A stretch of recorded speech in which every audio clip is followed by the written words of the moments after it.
Cinema చరిత్రలో తారామణుల జీవితాలు ప్రేమాగ్నికి ఆహుతి అవుతున్నాయి. ఎందుకని? సినిమా చరిత్ర తిరగేస్తే జీవితాన్ని విషాదమయం చేసుకున్న కథానాయకులు, అలా వారి జీవితాల్ని విషాదమయం చేసుకున్న కొంతమంది నటీమణుల జీవితాల గురించి, వారి హత్యలు, ఆత్మహత్యల గురించి మనం ఇక్కడ ప్రస్తావిద్దాం.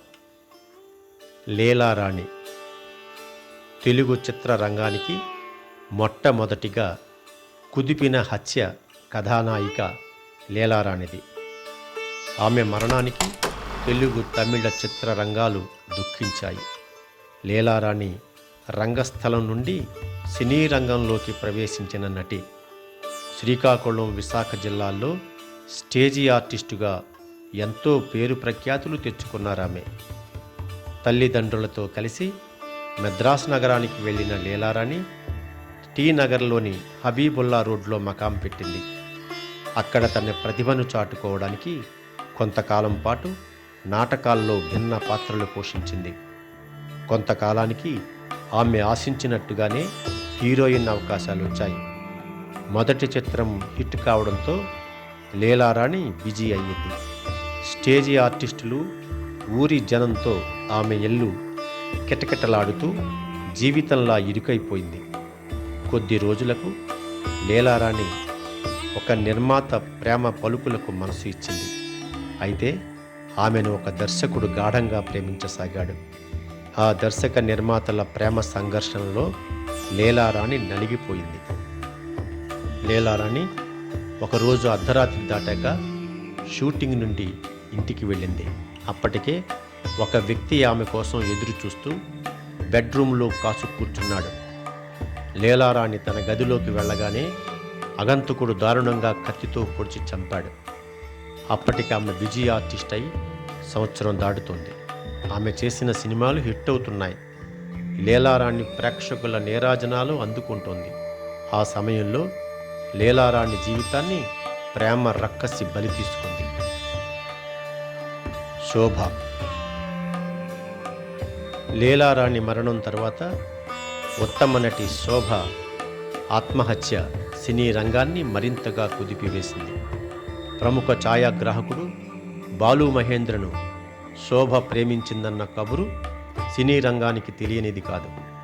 శోభ నాయికగా బాలు మహేంద్ర పలు చిత్రాలకు రూపకల్పన చేశారు. ఇద్దరూ పెళ్లి చేసుకుంటారన్న పుకారు పరిశ్రమలో షికారు చేసింది.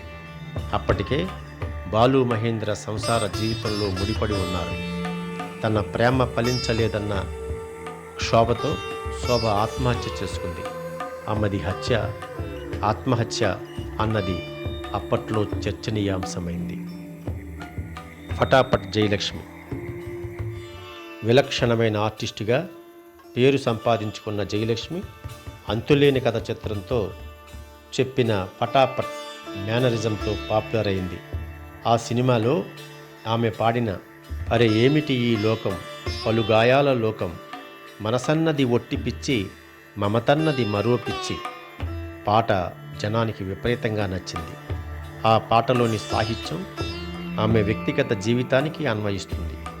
తమిళ చిత్రాల్లో కూడా నటించిన ఫటాఫట్ జయలక్ష్మి ఓ తమిళ నిర్మాత ప్రేమలో పడింది. ఇద్దరూ కలిసి బహిరంగంగానే తిరిగేవారు. అయితే పెళ్లి విషయానికి వచ్చేసరికి ఆ నిర్మాత వాయిదా వేస్తుండేవాడు. అతని మనసును కనిపెట్టింది జయలక్ష్మి. ఒకరోజు రాత్రి 11 గంటలకు జయలక్ష్మిని టీ నగర్ త్రిమూర్తి స్ట్రీట్లోని ఆమె ఇంటి సమీపంలో డ్రాప్ చేసి వెళ్ళిపోయాడు ఆ నిర్మాత. ఇంట్లోకి వెళ్ళిన జయలక్ష్మి 1 గంట తర్వాత నిద్రమాత్రలు మింగి కన్నుమూసింది. ప్రేమ పోరాటంలో అలసిపోయిన జయలక్ష్మి ఆత్మహత్యే శరణ్యమనుకుంది. సిల్క్ స్మిత. ఏలూరు విజయ చిత్రసీమలోకి ప్రవేశించి సిల్క్ స్మితగా అభిమానుల మనసు దోచుకుంది. తెలుగు, తమిళ, కన్నడ, మలయాళ భాషల్లో బిజీ డాన్సర్గా ఉండేదామె. అయితే ఆమె వ్యక్తిగత జీవితం సిసలైన ప్రేమను కోరుకుంది. అందుకే ఓ డాక్టర్ను తన జీవితంలోకి ఆహ్వానించింది. కొన్నేళ్ల పాటు ఇద్దరూ స్నేహితులుగానే ఉన్నా ఆ తర్వాత ఒక్కటయ్యారు. మనసిచ్చిన డాక్టర్ కోసం కన్న తల్లిని కూడా దూరంగా పెట్టిందామె. కొంతకాలం అయ్యాక స్మిత నడవడికలో కొత్త మార్పు చోటు చేసుకుంది. అది గిట్టని డాక్టర్ ఆమె ప్రవర్తనకు అభ్యంతరం చెప్పాడు.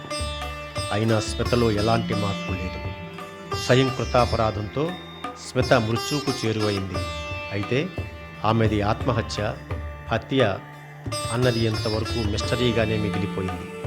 ఇలా ఉత్తరాదిన కూడా తెలుగు ప్రేక్షకులకు కూడా పరిచయమైన కథానాయిక దివ్యభారతి భగ్న ప్రేమతో ఆత్మహత్య చేసుకున్న ఉదంతం అందరికీ తెలిసింది. చిత్రరంగానికి వచ్చిన తొలినాళ్లలోనే ప్రేమలో పడడం, దూరదృష్టి కొరవడి ప్రేమే జీవితం అనుకున్న పలువురు నటీమణులు వ్యక్తిగత జీవితంలో తీవ్రమైన అసంతృప్తికి లోనై భవిష్యత్తు శూన్యమని తలచి తనువు చాలించారు. సినీ రంగంలో ప్రేమలు పంచుకునేవారికి, ప్రేమించాలనుకునేవారికి వర్ధమాన నటి ప్రత్యూష ప్రేమోదంతం ఓ హెచ్చరిక.